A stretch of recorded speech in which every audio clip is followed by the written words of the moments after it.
नाजरीन, जंग अज़ीम अव्वल शुरू होने पर सल्तनत उस्मानिया ने फौरी तौर पर मरकजी ताकतों के साथ इत्तेहाद कर लिया था। इसी इत्तेहाद के नतीजे में तुर्की ने 29 अक्टूबर 1914 को बहिरा अस्वद में रूस पर हमला किया, जिस पर रूस ने जंग का ऐलान कर दिया। उस्मानी पहले ही जवाल पजीरी का शिकार थे और इनके अंदरूनी हालात काफी खराब हो चुके थे। एक तरह से तुर्की अंदर से टूट रहा था।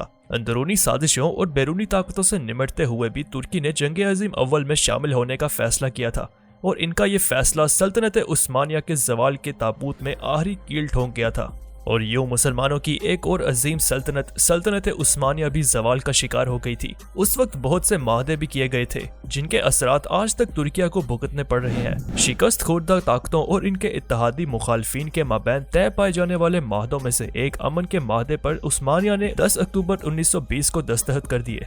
यह माहदा सीरियस था। इस माहदे के असरात आज एक सदी बाद भी नजर आते हैं। यह माहदा जंग अज़ीम अव्वल के वक्त तुर्कियों के कब्जे से निकल जाने वाले इलाकों की तकसीम पर मुश्तमिल था। दोस्तों, यूं 1 नवंबर 1922 को सल्तनत उस्मानिया को मुकम्मल तौर पर खात्मा हो गया। बादशाह इत्तेहादी अफवाज भी खित्ते से निकल गई और इनके जाने के बाद ये जंग खुद ही अपने इख्तिताम को पहुंच गई। नाजरीन, जुलाई 1923 को माहिदा लौज़ान पर दस्तखत किए गए थे और इसके बाद तुर्की ने जमहूरियत की तरफ अपने कदम बढ़ाते हुए 29 अक्टूबर 1923 को जमहूरिया तुर्की के क़याम के बाद मुस्तफ़ा कमाल को अपना पहला सदर मुंतखब कर लिया। खिलाफत उस्मानिया के खात्मे के बाद अब तुर्की को जमहूरी रियासत के तौर पर एक नई खुद मुख्तार रियासत में तब्दील किया जा रहा था। नवंबर 1938 को तुर्की के जमहूरी सदर मुस्तफ़ा कमाल का इंतकाल हो गया। इनकी वफात के बाद अस्मत अनोनो को, जो कि मुस्तफ़ा कमाल के करीबी साथियों में से एक माने जाते थे, नया सदर मुंतखब कर दिया गया।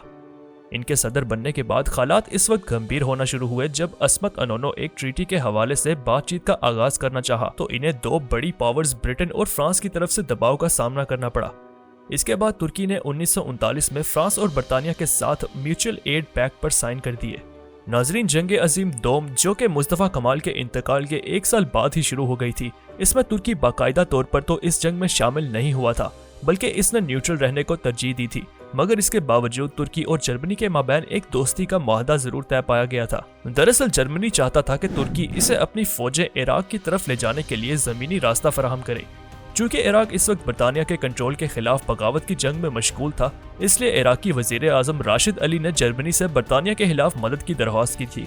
मगर तुर्क सदर ये बात अच्छे से जानते थे कि जर्मनी ने हाल ही में यूनान और यूगोस्लाविया में जबरदस्त तबाही मचाई है और इस वक्त तुर्की कतई तौर पर मजबूत नहीं था कि वो इस आलमी जंग का बाकायदा तौर पर हिस्सा बनता। मगर फिर भी तुर्की ने कुछ हिकमत अमली इख्तियार की थी, यानी हम कह सकते हैं कि वो इस जंग में शामिल होते हुए भी इस जंग का हिस्सा नहीं था। इसने जंग अज़ीम दोम के दौरान कुछ ऐसे इक़दामात उठाए थे जिसने बाद में इसे माशी लिहाज से काफी फायदा भी हुआ था। अंग्रेजों ने जुलाई 1941 के आखिर तक आज़ाद फ्रांसीसियों के बिहाफ पर इराक के साथ साथ लिबनान और शाम पर भी दोबारा अपना कब्जा कर लिया था।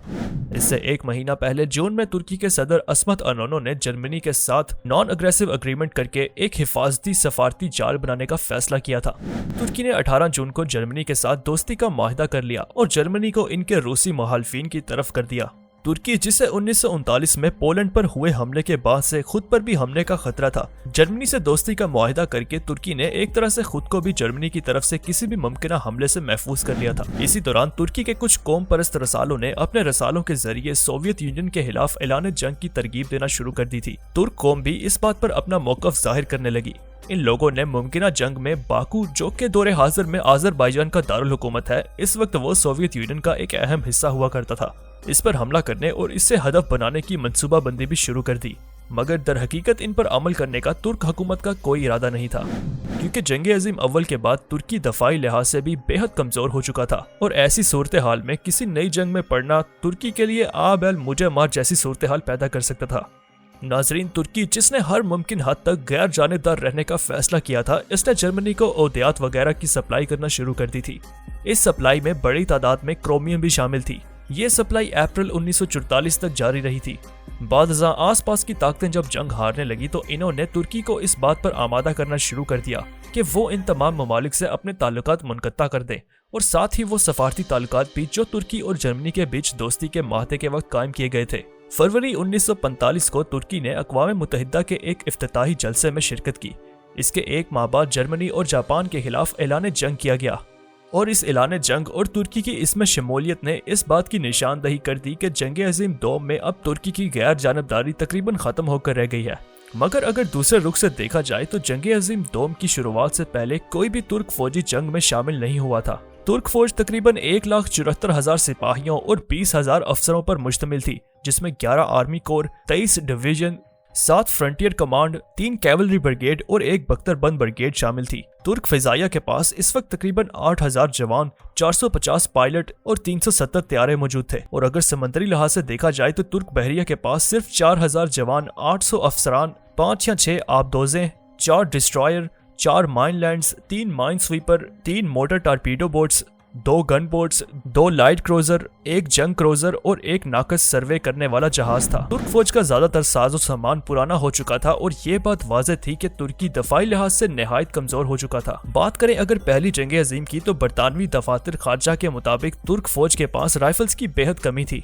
इन्होंने 1,50,000 मिलिट्री इक्विपमेंट की सप्लाई की रिक्वेस्ट भी की थी। असले की इस कदर कमी के बाद तुर्की का जंग अजीम दोम में न्यूट्रल रहने का फैसला वाकई एक दानिशमंदी मानी जाती है। नाज़रीन, बिलाहिर सितंबर 1945 में जब इस खूनी जंग का खात्मा हुआ तो दुनिया भर में तकरीबन 7 करोड़ लोग अपनी जान से हाथ धो बैठे थे। याद रहे कि ये तादाद जंग अजीम अव्वल के मुकाबले में काफी ज्यादा थी। इस जंग के एहतमाम पर अपने कुछ इक़दामात की वजह से तुर्की को माशी तौर पर भी बेहद फायदा हासिल हुआ था, क्योंकि तुर्की ने जर्मनी को जो क्रोमियम की सप्लाई की थी, तुर्की को इसकी भी अदायगी की गई थी। 24 अक्टूबर को तुर्की भी बाकायदा तौर पर अक़वाम मुत्तहिदा के असल 51 अरकान में से एक बन गया था। सदर असमत अनोनो अपने इन्हीं इक़दामात और हिकमत अमली की वजह से तुर्क नौजवान जमहूरिया के तौर पर वो काफ़ी मशहूर भी हुए। इन्हें इनकी स्ट्रेटजीज़ की वजह से बहुत मुस्बत और अच्छे अल्फाज में याद किया जाता है।